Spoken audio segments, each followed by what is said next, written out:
more chairs?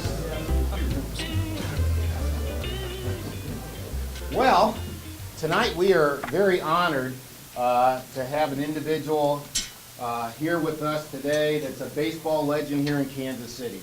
It's really awesome to have him here.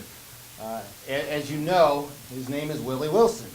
And Willie, he's probably one of the best Royals to ever put the uniform on to play baseball here in Kansas City. And he's done a terrific job as a baseball player, as a businessman, and tonight we're going to just have an informal gathering, a chat, and we're going to talk about basically, what this is all about, how Willie started, where he came from, how he started in Little League, how he started when he came to the major leagues, and then we're going to, progress in his life. And it's just going to be really a conversation, an informal setting. And at the end of this, I'm going to give you all an opportunity to ask some questions, and we'll probably limit that. And then at the end of that, after we get done, I'm actually going to have one of our board members come up and make a small little presentation and talk a little bit about some things. And then after that, we're going to have a small autograph signing sessions for those of you that purchased a book. And if any of you have memorabilia that you've brought that wants to be signed, we can do that, but one item only, because time is limited. Okay? With that, welcome Willie Wilson.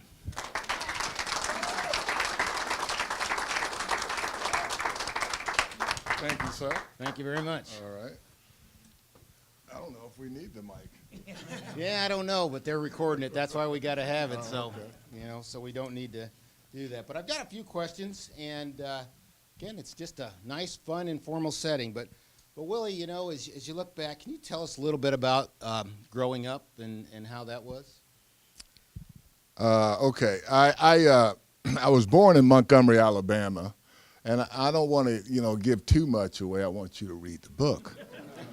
But I left Alabama at 6 years old, about a month before I was 7, and I was born in July, so I got to New Jersey in June. And that was the first time I met my mom. And so that was quite an experience. And I was born in Montgomery, Alabama, so I went to an all-black school.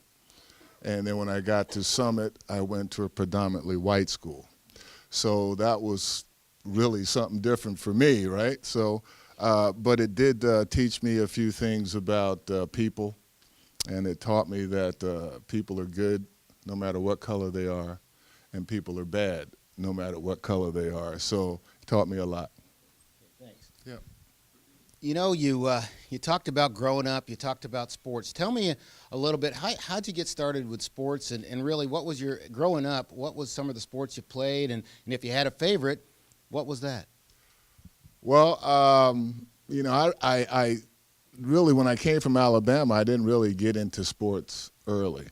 I did play sports. We played that, what you call that, you put a square on the wall and you try to throw a tennis ball there, and you don't have a catcher, so you use your mom's broomstick, or the mop, and I got a couple whoopings for that one.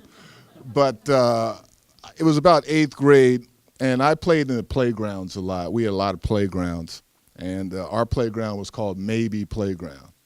And we used to say, maybe you win, maybe you won't, but we were going to fight at the end of the day, no matter what. But there was a guy named Dominic Guida, and he was the head of the recreational center. And I was riding my bike. I never was in organized sports. I was always doing something in the playground.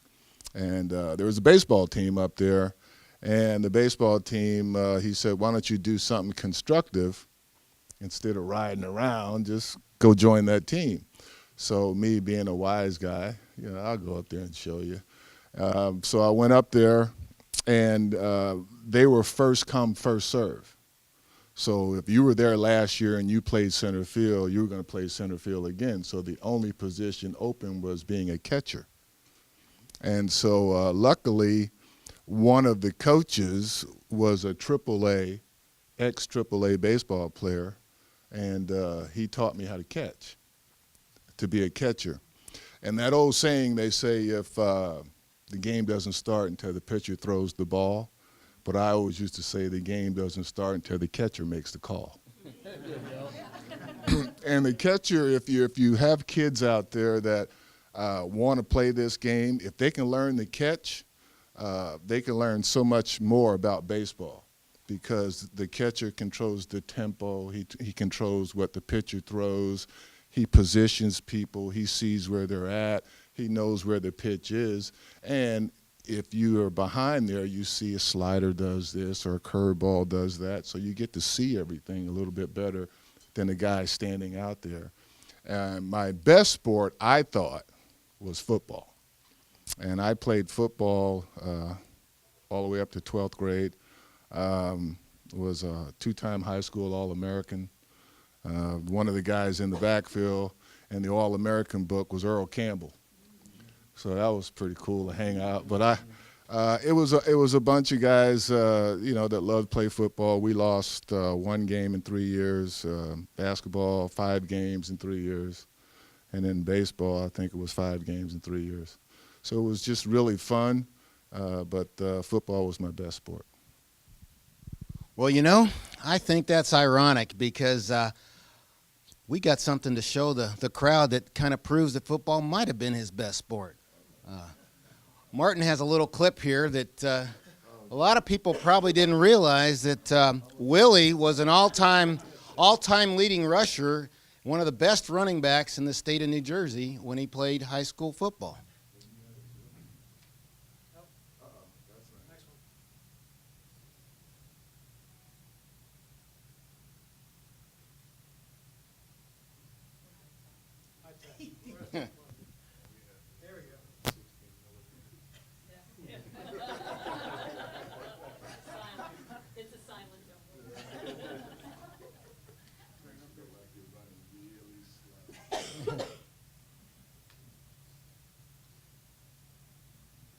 I think Willie sabotaged it because he didn't want you to see this.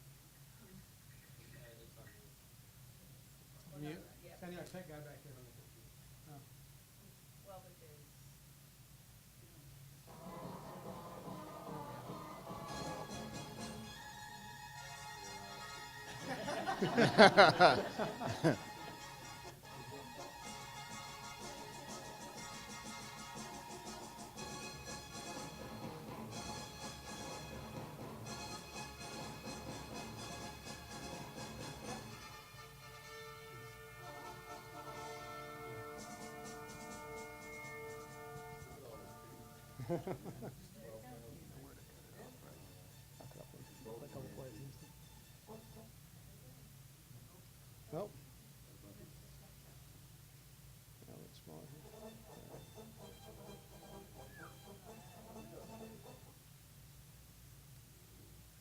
It's faster than that.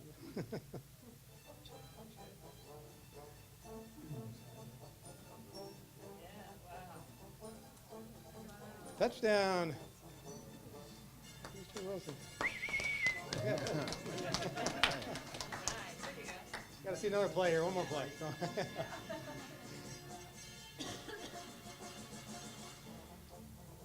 Look at that.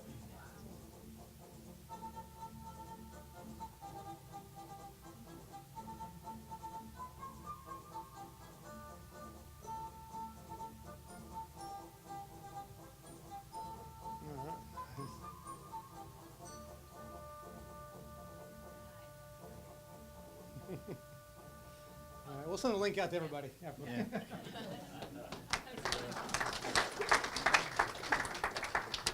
The quarterback on that team was, he got to AAA with the Houston Astros and got hit in the jaw. Oh, and wow. The guy that came up was, I think it was Bagwell. Wow. So that was a pretty good high school team. Well, I'll tell you what, being an old football player and coach, I say you got some skills. Yeah, that was okay, man. I mean, it was, both teams were undefeated. I noticed there was crowds all over the place, and my mom was in the stands, and that was the day my mom got fired. because she was a security guard. And they asked her on Thanksgiving to work extra, and she said, no, I want to go see my son play, so they fired her. So she told me to score 4 touchdowns, and I scored 4. There you go. So there you go. That was cool. Yeah. Anything for mom, right? Yeah. That's right. Well, you had some probably decisions to make. I'm sure with those kind of skills, there were some people looking at you to play college ball. What was your turnaround to make you go from football to baseball? Well, that was it. My mom got fired. And at the time, that year, I could go to college and play football, but also I could play another sport. And so at that time, I felt like I could sign this contract, give it 2 or 3 years, and then go back to college and play football. And that was the reason that I signed. But then I got AA. I struck out 5 times on my birthday, strictly because I wasn't giving baseball 100%. I always had football in the back of my mind. And the coach, Jerry Claiborne from Maryland, is where I signed a letter of intent to go. He just kept calling me every week. Willie, still interested? Willie. And he did that for a long time, about 2 years, 3 years. So after the strikeouts, I just said, I'm not going to think about football anymore. I'm just going to give baseball 100% and see what happens. So. Well, that's great. It's just, baseball, Major League Baseball, it's really, really tough to make it to the majors. Yeah. It really is. Like 1%? 1% of people that try out get there. Well, for me, I never thought about not making anything. I never thought about that I wasn't going to play in college football. I never thought I wasn't going to make the major leagues. My thoughts are always positive as far as getting to that point. What I found out, someone's got to like you when you're in the minor leagues. So they were sending guys home hitting 320, 320 something, but I found out they were low round picks. And even though they were low round, they had to hit really higher because I was only hitting 254 my first year. So I couldn't understand it. But I was a number 1 draft choice. And it was really kind of crazy because that day I got drafted, I was supposed to be the number 1 in the nation. And 17 teams called me that day in the morning. And I said, no, I'm going to college. Click. Nope, I'm going to college. Click. And so I had to go to school. So when I went to school, my basketball coach comes up to me and he says, congratulations, you're number 1 for Kansas City. And I went, oh. I mean, I was so upset. So, it wasn't the place I really wanted to be. But, you find out in the minor leagues that there's so much talent. I was the best in Jersey, but here comes the best from California. Here comes the best from the Dominican. Here comes the best from Puerto Rico. I mean, the best are coming. And so you have to really learn how to play, succeed, and be positive. And we always had this one coach named Billy Scripture. I had 2 coaches, managers of the 4 years, and it was Billy Scripture and John Sullivan. And Scripture, he would chew the cover off baseballs.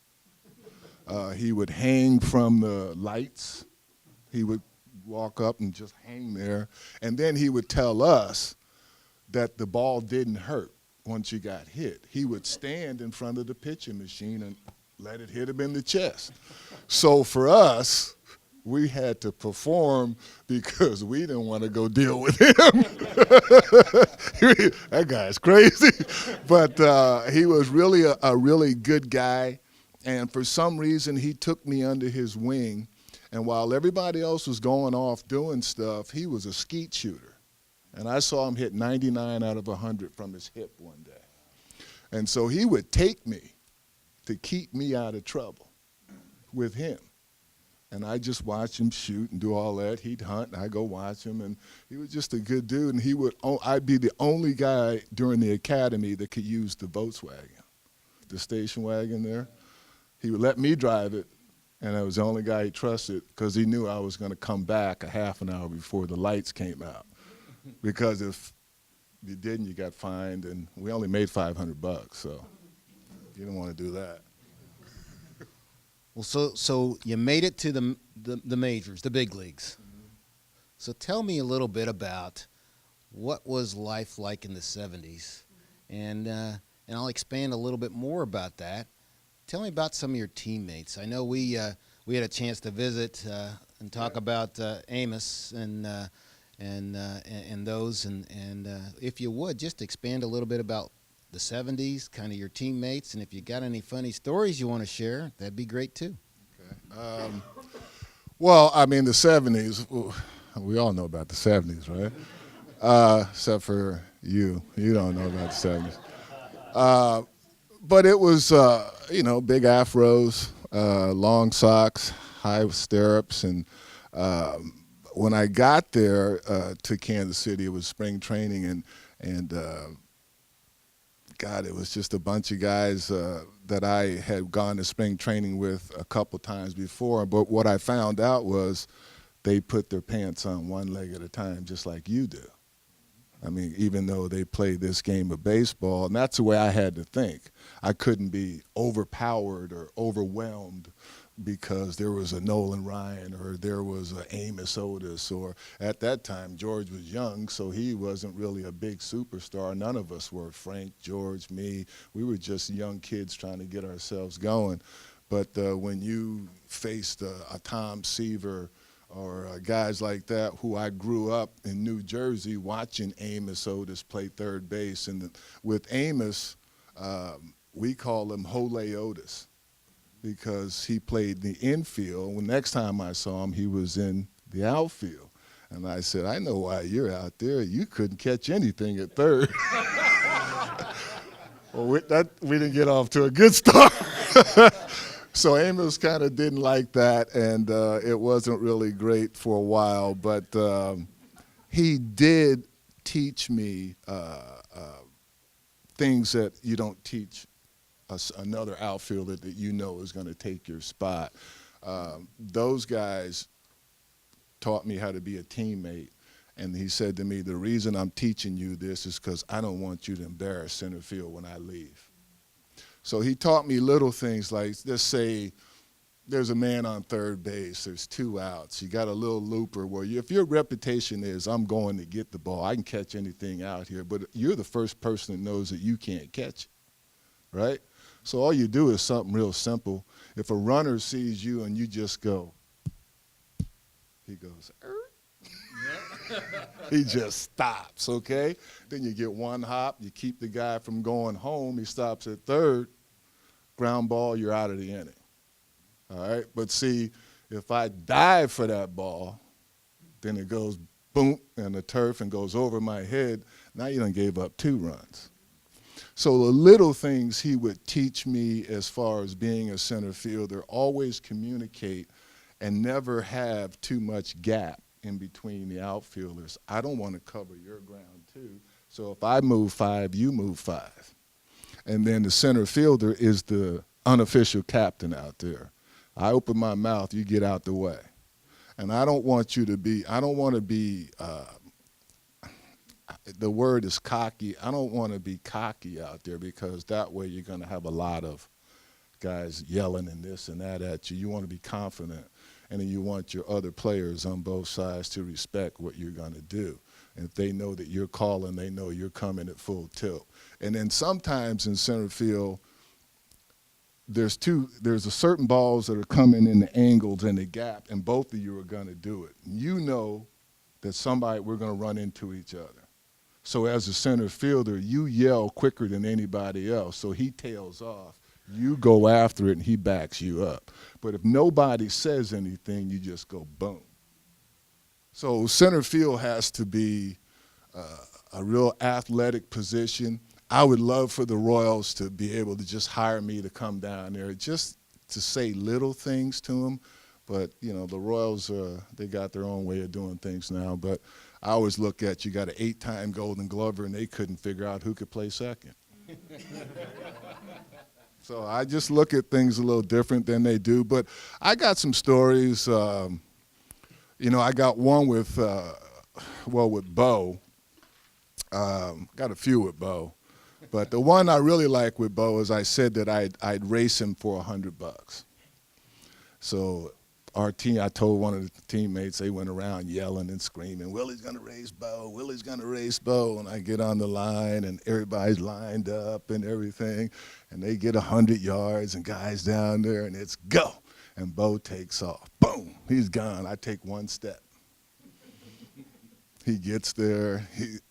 He stuttered, I beat you. I said, you got to listen to my words now. I didn't say I'd beat you. I said I'd race you for $100. Give me my 100. And of course, I got a few words that I cannot say right now in a stutter. And then another one with Bo is because Bo stuttered, it's real hard in the outfield because Bo chased a baseball like you chase a football. That's how they chase football. They never take their eye off the football, right? Well, in baseball, you got to run, look, so the wall's going to creep up on you pretty soon. And if you keep looking like this, boom, you're going to hit the wall. So one day I said to Bo, I saw him coming. He was just coming. And so he couldn't say, I got it, all right? So we would use hand signals. I'd just go like this. 40,000, 30,000, you can't hear I got it anyway. You just could. And Bo's coming. And when I catch it, I go, oh, God. You could have beat me up. And I said, I said to him, I said, can you look at the ball and then look at me? And he goes, no. And I said, well, one of us is going to get messed up out here. And he goes, it ain't going to be me. Oh, so that was my Bo story. There's a lot of stories that I can tell, but I just can't say a whole bunch right now. There's some things we used to do. We stayed on the same floor all the time. And what I liked about the 70s were you could name the lineup. You knew who was on. If you were in Boston, you knew the Boston Red Sox. If you were in New York, you knew their lineup. If you were in Kansas City, you knew our lineup. That's what I liked about the 70s. You knew everybody. So we all stayed on the same floor. And we knew who came in late, who had food laying out, all this stuff. So on bored days, we would drink beer and try to hit the exit sign in the hallways. And there's glass doors behind the exit sign. So we're trying to hit the exit signs, breaking glass, and the reporters were with us. That was the 70s. The reporters were having so much fun. Well, Kansas City only had like 3 or 4 guys, maybe, and 2 only went on a trip, right? Yeah. So they were hanging with us. So none of the stuff got in the paper and all that kind of stuff, but it was just fun to be able to do stuff like that. And I'll give you one Hal McRae story, and you guys will love this. And we're in Puerto Rico, and we had to go from spring training from where we were, Fort Myers, to Puerto Rico. So we go over there, we're playing the Texas Rangers, so we're all on the same floor, and we hear the elevator come up, and then we hear someone talking. And he's kind of loud. But who's he talking to? We don't know, so everybody kind of peeks out their doors, He's talking to the security guard with a nightstick. There's glass all the way down the hallway. Some reason the security guard gives him the nightstick. And he just goes down the hallway going, tsh, tsh, just breaking glass. He hit it about 3 times. Security guard grabs him, right? And he's drunk. And he says, you want to know why I did it? And in unison, everybody goes, why? Really, why? He goes, because I can afford it. And so he goes back in his room, and about, 20 minutes later, I get a phone call. It's his wife, Jo. Willie, can you go in the room and hang the phone up? I had to go have somebody open it. He fell asleep on the bed with the phone in his hand. It's Puerto Rico in those days. It was long distance, you know, so I had to hang the phone up. So that was a Hal McRae story. But there were stories about everybody. It's just the way we did it. We always had fun. We always thought winning solves a lot of problems. You know, when you win, you don't have any problems. When you lose, there's problems all over. So we thought winning solved a lot of things. And we had a bunch of guys that, like Big John Mayberry, when I first got there, he was there, and Pete Lecoq was there. And Pete Lecoq was a line drive hitter, you know, left center. And so there was a man on second with nobody out. And Pete gets up and he lines one to left field. The runner doesn't advance. Big John comes up, hits a ground ball, runner goes to third. That would have been Big John's RBI. If Pete hits the ground ball, Big John, all he had to do is hit a ground ball. He gets an RBI, and we're up by one, right? And I just come up for the month. And so I never knew another player could grab another player. Well, he took Pete by his collar and his uniform, and he put him up against the wall. And he said, "Lecoq, do your job." That's when I said, okay, we got to win up here. That guy gets mad at you. And at that time, he was really big. And so, you know, he brought that kind of attitude, you know, do your job. Don't mess around and try to get a hit. Your job is to pull that ball, roll it, do anything you have to get that guy from second to third, because I need this RBI. I'm an RBI man. So everybody has a job. So, you know, it was just the way we played ball back then. And you know, Amos taught me a lot about stealing bases. And he told me never to sit next to the manager. You can't see the pitcher good, his move to first base, so you always have to sit down at the end of the dugout. And I would sit there and watch him. And one day he said, "Did you see it?" I'm like, "See what?" You know, I don't even know what you're talking about. "Did you see it?" I'm like, "See what?" He goes, "A wrinkle in his pants. When he goes home, it does something different. Just a different wrinkle." I'm looking all day. I ain't seen a wrinkle yet. He goes, "I'm going to steal a base standing up." He stole 5 bases, 2 standing. Wow. From a wrinkle. And he said, when you go sit down there, you watch him from his head to his toe, and he'll give away what he's going to do when he goes home. You just got to watch the difference. And most right-handers, when they come, unless they cheat, they got to bring this foot up and go that way. Lefties are a little bit tougher, but he just teaches you he taught me how to look at people, how to see what was different than anything else, and just take off. And don't be afraid to get thrown out. Because if you're afraid to get thrown out, then you'll be hesitant the next time. And he said, don't ever be afraid to make a mistake, because that way you learn. That's it. Well, thanks. Well, you know, you had a stellar career. If you look at everything, your Golden Glove Awards, Player of the Year, you know, baseball was really, really good to you. The people in Kansas City were really good to you. You know, all good things must come to an end. All good must come to an end. So tell me, what's life like after baseball? Well, wasn't too great for a while. You know, I mean, the first time that I was at home instead of going to the ballpark, it felt really, really different. And 2 weeks later, it was really, really different because I wasn't getting a paycheck. Well, you got to realize, you know, you're in your 30s. You're lucky to be in your 30s. You know, you could be in your 20s and never got there, or in your 20s and play for a day, a week, or whatever. But you're young and you're retired and you're getting paid. And now you're not getting paid. So that was a big difference. And the guy that got me out of everything was Dave Stewart. I played 2 years with the Oakland A's, and Dave Stewart, I've known Dave Stewart since 1975.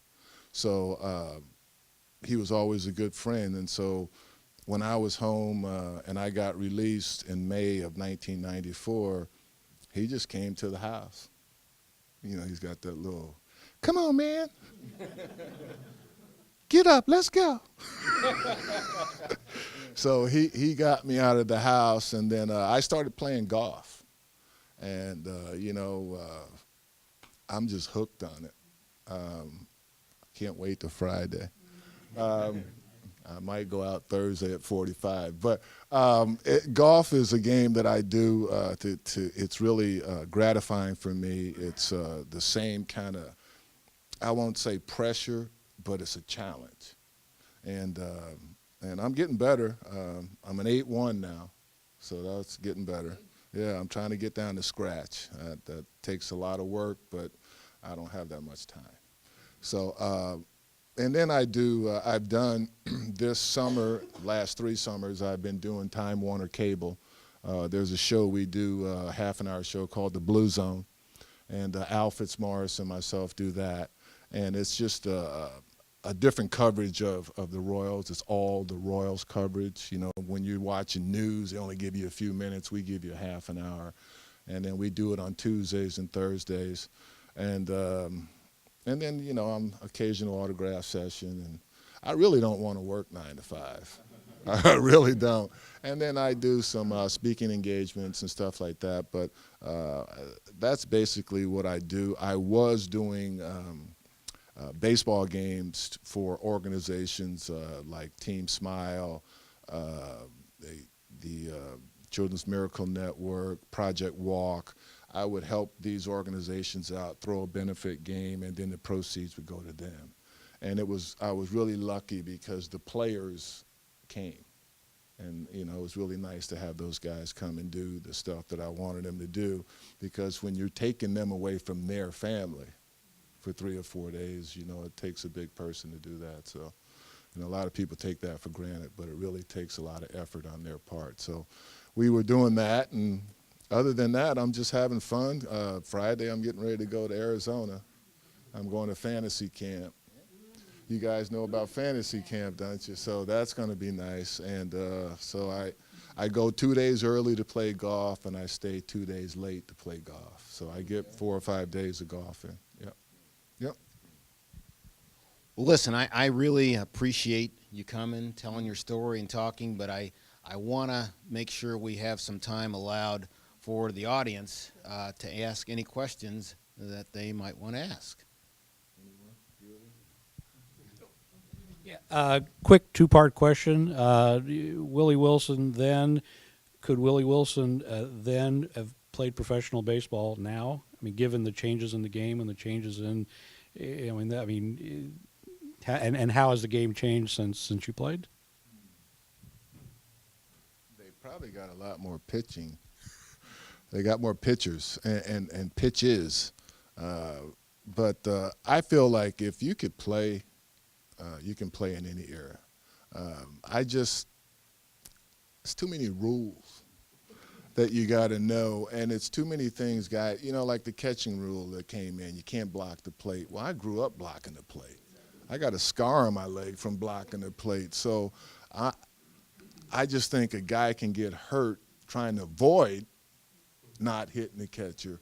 Now they got this rule. Now it's coming into second base again.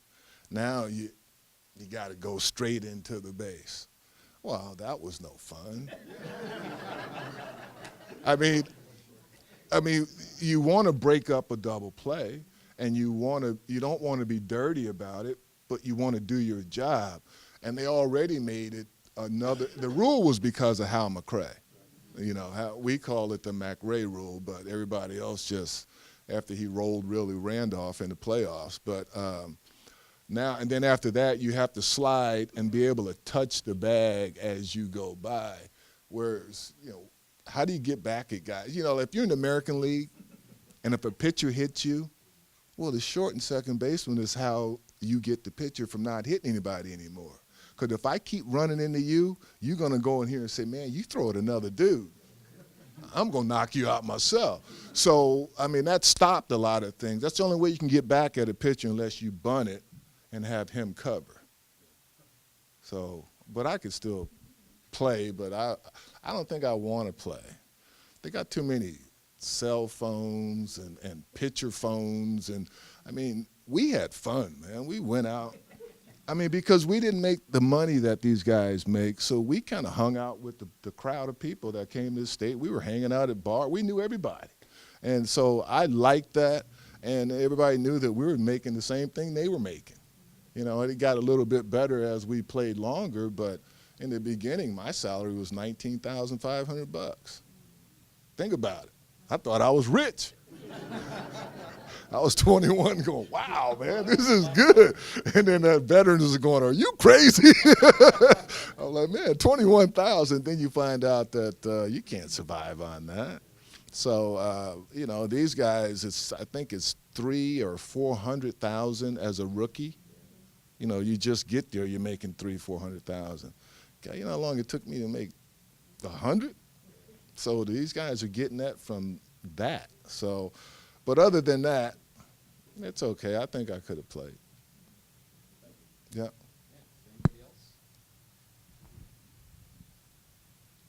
So I'm looking at that hardware on your finger. That's pretty cool. I mean, none of us would ever know what that was like, or, you know, to win the World Series. So how was that? And then how is it for, you know, the 85 guys to experience with the 2014 guys? I only know about a couple guys that I talked to as far as the 85 guys experiencing it. And it was kind of, for me, I loved it. I loved to see. It was 29 years. I thought they had a really good ball club as far as pitching was concerned. I knew they were hurting in a couple areas, but to do what they did it was great, and it made the city everything that they needed. Some people got their winter money from this World Series, and so it was great. But me, when I played in '85, I just wanted to redeem 1980. You know, 80 was my first complete full year from spring training all the way. 79, I didn't start playing every day until the first month of the season after Al Cowens got hurt. And in 78, I was starting my first 19 games, hitting 290, and he sat me down and said I wasn't hitting high enough. Think about that one. Who'd love to hit 290 now, right? And so in 76 and 77, where I just come up for a month or so, but I knew these guys were going to be great. But for me, I just wanted to redeem. And when we got down 3-1, it seemed like it was impossible. But we kind of fed off Dick Hauser. He didn't panic. We didn't panic. And when your manager doesn't panic, he's kind of your face. And so you kind of play off him. And I remember, you can ask Frank this story. We're sitting there, and there's 3 games in one, and we're getting ready to play the game, and they start setting up the TV cameras. You know, the losing team, you know, in St. Louis. And so I'm sitting there, and I'm drinking a grape soda and eating a Twinkie. And I'm watching these guys set it up, and Frank's looking at me, and I go, you guys can take that camera down because we're going to whoop their butts today, and we're going to take it back to Kansas City. And that guy looked at me, and then at the end of the game, you can see they took it all down. And so Frank remembered that, and I think that what it told Frank was we're not giving up, and I wasn't going to give up. George wasn't going to give up, and I think our whole team was in that phase where we weren't going to give up, and we'd done it before. We beat Toronto 3-1. We can do it again. And there's always a couple things that, for me, if a pitcher struck me out, I got so mad I was going to at least get 2 hits. I played off anger. I couldn't be happy. You know, wish I could have been, but I couldn't be happy. I was a football guy in a baseball uniform. And so, but, you know, it was fun. We had a great time, and we didn't give up. And that was probably the most gratifying because on paper, we didn't have a better team than they did. I mean, their center fielder was MVP that year, so they had a great great team. But our confidence and I think our defense was better than theirs, even though they had the great Ozzie Smith. But, Buddy was playing good. And, Frank was just as good as he was. George was pretty good. And Balboni at first. And I think, we had, a better outfield with Motley and then Pat Sheridan and then myself. And then we would switch off with Len Jones. So we just had a bunch of guys that knew how to play. We had some young guys, but we also had some older guys. And I think you should always have older guys mixed in with young guys, not too many young guys, not too many old guys, because if you got too many young guys, the old guys don't have a say. And that's what happened to me toward the end of my career. But I was happy to see those guys. I was really happy for them. But then I got a comment from another player, and the player said, he says, between me and you, I'm glad they didn't win. And I never answered him back because I didn't want to get into that conversation. And, and I just know that he just wanted it to be us. And that's a selfish reason. But, I almost felt like that, but I was really rooting for him because I think everybody, if you put this uniform on, your main goal is to be a world champion. And those guys were so close. And it kind of reminded me of us in '80. We were so close. Took us 5 more years to get there. And we got to 2 more playoffs. But I feel like these guys learned a lesson. And just like the year before, they learned they can't lose 20 games in May, right? And they learned that if they won a few more games, they could win get to the playoffs. And then they did that. And then they learned that, hey, we're just as good as these other teams. So they learned a lot of things and built their confidence up. And I'm just rooting for them. I hope that Shields is not a big loss because he did solidify those guys. And even though his record didn't show it, he was one of the main guys. Anybody? Yes? Inside the park home run, how many steps from home plate did you say, I'm going to do it? What was the thoughts and feelings? Well, I didn't know if I was around home plate. I just kept watching the ball and was running as hard as I could. A lot of my inside the park home runs, I never took off. I just kind of ran real easy, and all of a sudden it'd get by him, and then I'd go like this. But I never depended on a third base coach to wave me around. Well, and another reason is, like, when I was in high school, we didn't have fences. So every home run I hit was an inside the park home run. So it wasn't like it was really something I wasn't used to doing. And when I got around third, I got stronger, whereas a lot of guys would get weaker. Where for me, it was stronger, not because I was in great shape. I could hear the people. And because they were excited, I was like, ooh, I got to get going. But you watch what the catcher's going to do. And if it's a bang-bang play, you can see him getting ready. And you know if you got to slide out or slide in. And it was very rare I slid. I slid in New York against Guidry. Started the game off first pitch, and it was because of Reggie. Reggie didn't speak to me for a year. And then I hit about 8, 9 triples to right field, and after that he goes, "Hey, Mr. Triple." And I went, "Oh, you want to talk to me now, right?" But Reggie was getting on me before the game. Just talking. And I was like, okay. And I'm young, so I don't want to say too much. I don't want to, mess with the straw that stirs the drink. And so Guidry's pitching. Of course, he's tough. So, and I always felt like the best pitch to hit was the first pitch. Because pitchers are trying to establish that first strike, and they want to throw it right down the middle. And I'm trying to be ready for it.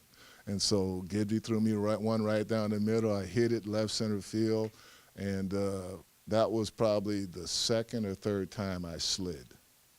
And my first inside the park home run, I slid. And that was in Chicago.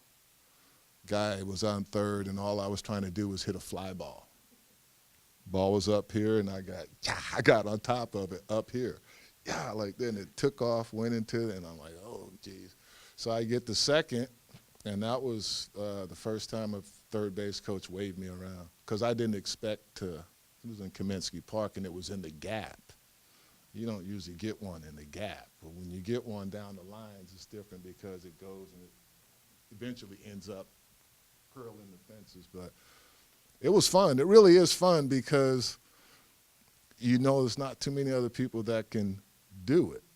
And then when I got thrown out, my last attempt, it was close to May of 1994. The late Tony Gwynn was in right field. And I hit one of them balls that had that top spin, and it went like that, shot past him, and I'm round in second, and I was pinch hitting. So I'm coming off the bench. Now I hit third, and Wrigley's got a little, it goes like this on the sides for drainage.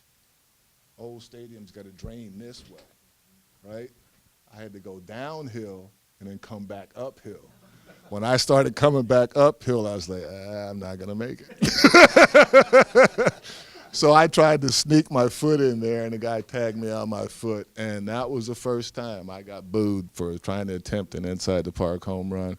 And that's when I when they asked me, we're going to release you, I just said, okay, where do I sign? Because I knew I was ready to go. I'd never been nervous before when I came to a ballpark. I was always excited. I started coming around the corner at Wrigley Field, and I started sweating. I didn't want to be there. And when you don't want to be there, you're just wasting people's time. But Hal McRae says something to me. He says, never let them take the uniform off. No, you don't quit. Make them take the uniform off you. You don't want to give money away. That's how he was. So that was it. Anybody else before we? Let's see, we got all kinds. Okay, I'm going to go back. I'll go shorter.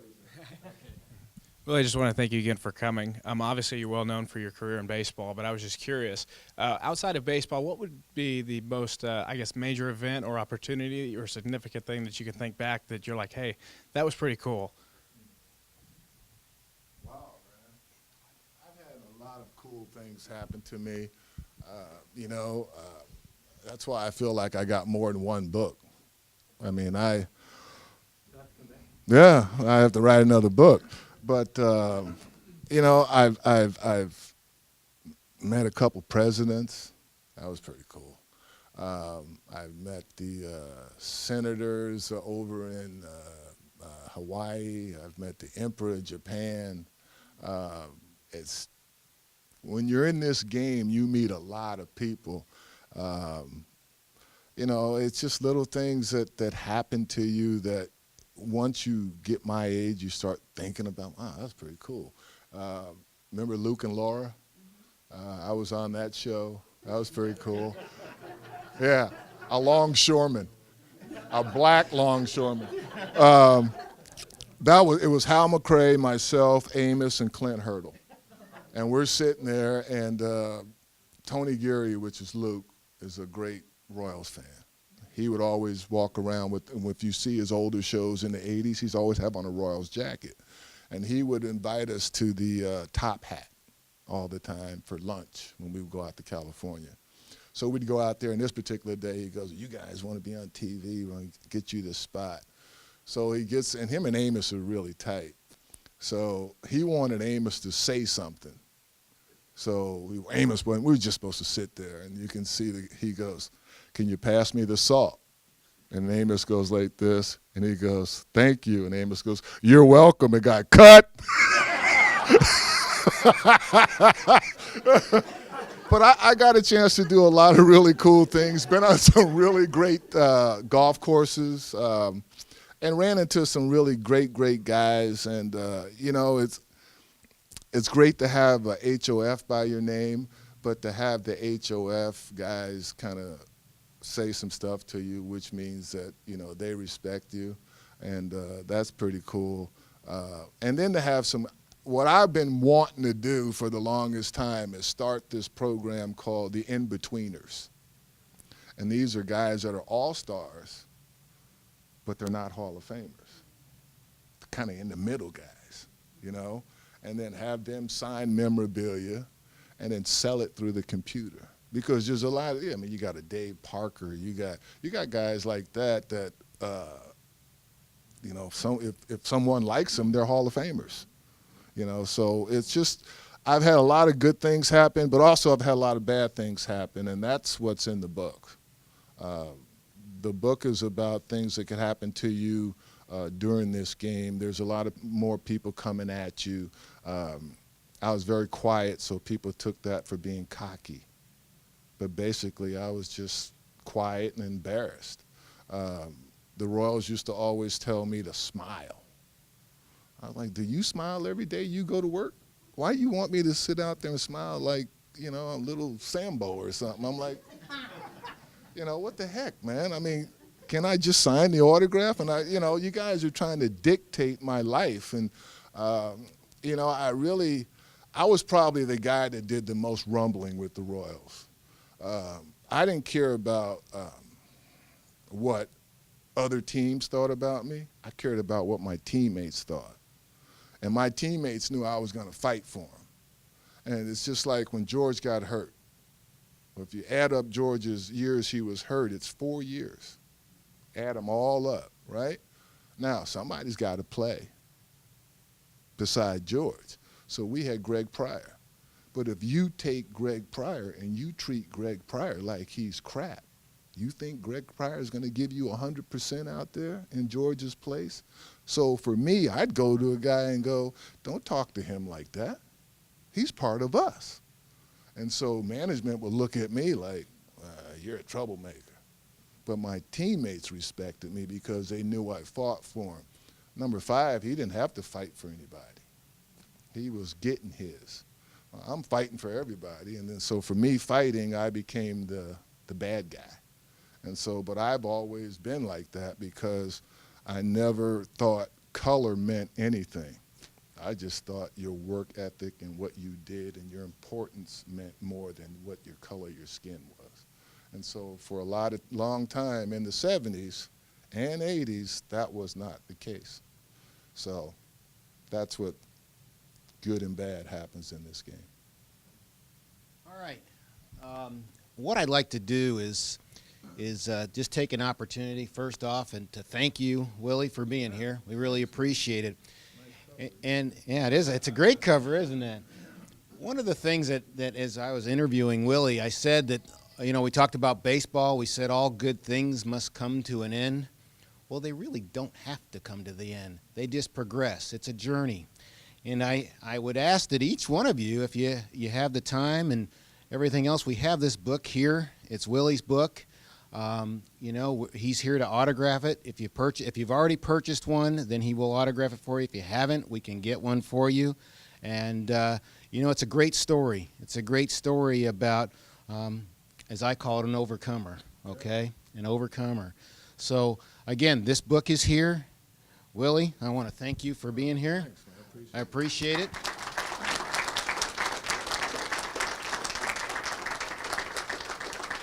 In this book, man, there's some pictures in here of my grandma. She was one of my idols. And, you know, if you ever get a chance, you know, you always need strong women. You know, a smart man knows who controls the house. So, you know, you need strong women. And my grandmother was a strong, strong woman. And I think that the way she was, being kind to people, but also being stern, she taught me a great deal about how to perform and how to do what I'm supposed to do. So I give a lot of credit to her. And so if you see her in there, that's a lot of love in there from me to her. It's great. Thank you.